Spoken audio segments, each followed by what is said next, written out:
Stari dvor. Stari dvor, Serbian Cyrillic, Stari dvor, lit. Old Palace was the royal residence of the Obrenović dynasty. Today it houses the City Assembly of Belgrade. The palace is located on the corner of Kralja Milana and Dragoslava Jovanovića streets in Belgrade, Serbia, opposite of Novi dvor New Palace. Great Military Hospital. During the Austrian occupation of northern Serbia 1739, several hospitals were established in Belgrade, including the Great Military Hospital.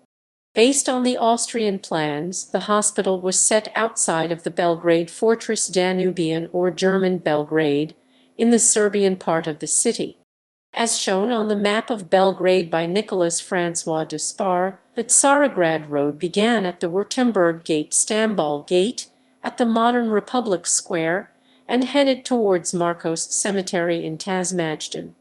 The hospital was situated on the road's right side, where the modern Stari dvor is located. Behind the hospital, there was a large garden, and further behind it, across the road, was the military cemetery. Later Markos Market developed on the spot, and today it is the area surrounding the House of the National Assembly of Serbia. Based on the drawings by Despar, the hospital was quite big. The building was large, with rectangular base with the Cyrillic-type additions on the corners of the southern facade and large yard with 3 smaller buildings. It had 1 floor with numerous rooms.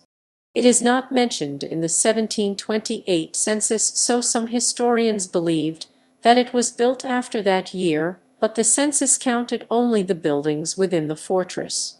After Austria lost the Austro-Turkish War of 1737–1739, the northern Serbia, including Belgrade, was returned to the Turks. One of the provisions of the 1739 Treaty of Belgrade stated that Austria had to demolish all the fortifications and military and civilian buildings it has constructed during the occupation. Many Baroque buildings were demolished. However, Austria didn't demolish the buildings outside of the fortress walls, including the Great Military Hospital, which, albeit as a ruin, survived until the next Austrian occupation in 1788. History. Development of the compound. Starian Simic, a politician and a businessman, member of the influential Simic family, notable in the 19th century Serbia both in politics and culture, purchased the lot in the late 1830s. It was a piece of marshland which encompassed the modern features of Old Palace, Pioneers Park and Park Alexandrov.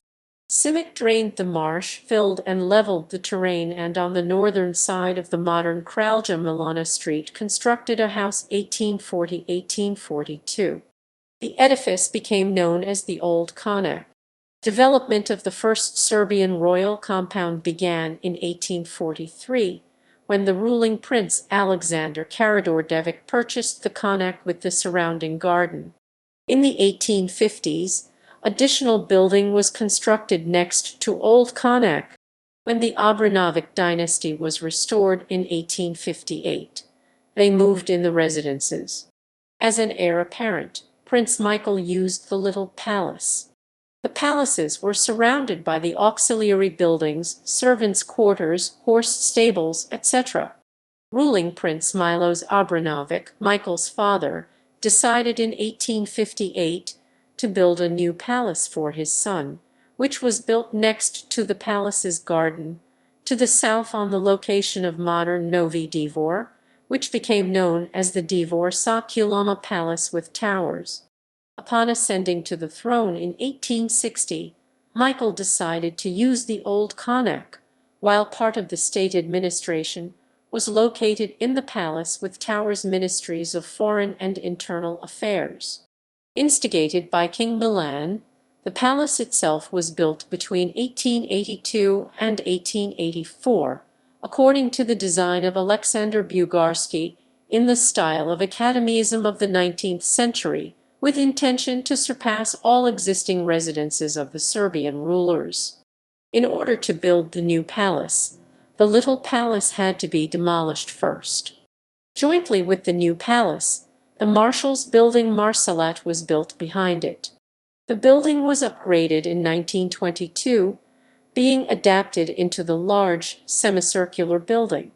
The Old Connacht. English author Herbert Vivian, who visited the palace by the end of the 19th century, described in detail its interior. At the left side, there is a fine ballroom, with walls of lemon yellow color, with huge white lustres of Venetian glass, glistening nicely during the state festivities lit by electric light. After passing the large reception hall, you enter the banquet hall. Everything is glistening in that hall, starting from the floor up to the carved mahogany table. Some 60 guests may be seated around that table. Leather upholstered chairs are of the color of autumn leaves. What is most impressive is the good taste characterizing all objects, both those for use and the adornments.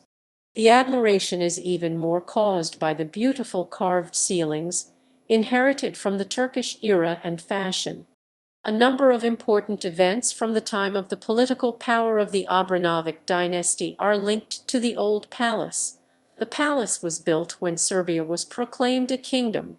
In that same building, King Milan abdicated in favor of his son, Alexander, on 22 February 1889.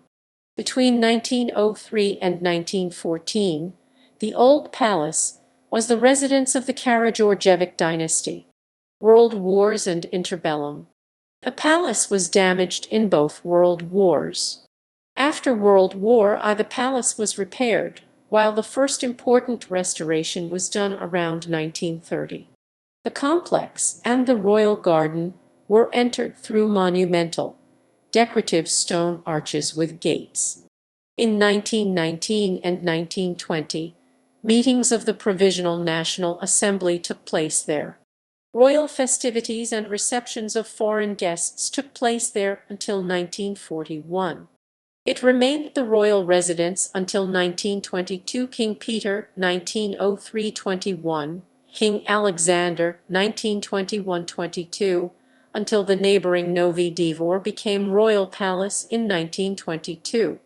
In order to construct the Novi dvor, the palace with the towers had to be demolished. In 1922, the Marsalat was adapted on the design of architect Momir Koranović. The original edifice was modest and ground level, which hosted the royal guard. Koranovic's design of the eastern facade was mostly plain, but the western, facing the court, was richly decorated with ornaments.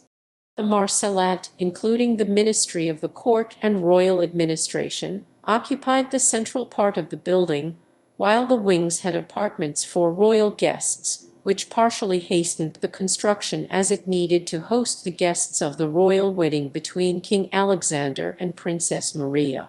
During World War II, the palace was bombed and partially demolished on the very first day of the German attack, during the bombing of Belgrade on 6 April 1941. German soldiers were often taking photos in front of the ruined building. First groups of arrested Jews were sent by the Germans to clear the rubble. Soon, the reconstruction of the building began, but wasn't finished until October 1944, when the city was liberated as the dome remained demolished. After World War II, the repair and rearrangement of the old palace after World War II lasted until 1947. During that period, the architecture of the building was significantly changed. The two domes facing the garden and the sculptures of eagles were removed, while the facade facing the present Boulevard Kralja Alexandra was completely changed. Since that time, the building housed the Presidium of the National Assembly. The auxiliary buildings were demolished after 1945. After the war, the Marsalat was adapted into the Ethnographic Museum. In 1952, the museum was relocated to the former Belgrade Stock Exchange building at Studentski Trg, where it is still today. The building of the Marsalat was demolished in 1957. It is not known why, as it ranked among the most beautiful buildings in Belgrade. There are few stories considered urban myths today. One is that it was demolished by the communist authorities on ideological reasons, but there are buildings which were much more dynastic and royal, but survived. The other is that it bothered one of the top communist officials and Tito's closest aide, Mosa Pijade.